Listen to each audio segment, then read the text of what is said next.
विश्वास हा शब्द जितका भारी तितकाच धोकादायकही ठरू शकतो आणि नागपूरमध्ये घडलेली ही घटना त्याचं जिवंत उदाहरण आहे.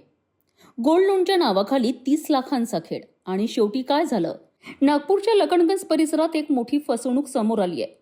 फिर्यादी अश्विनी वानखेडे मनुष्यबळ गोल्ड लोन कंपनीत मॅनेजर म्हणून काम करीत होत्या आणि आरोपी कपिल कावडे जो त्याच शाखेचा ग्राहक होता आणि सतत येत असल्यामुळे ओळख झाली आणि हळूहळू विश्वास बसला आणि इथूनच सुरू झाला गेम. आरोपीने सांगितलं, माझं सोनं HDFC बँकेत गहाण आहे, परंतु व्याज खूप आहे आणि मग तुमच्या कंपनीत ठेवतो, कमी व्याजात फायदा होईल.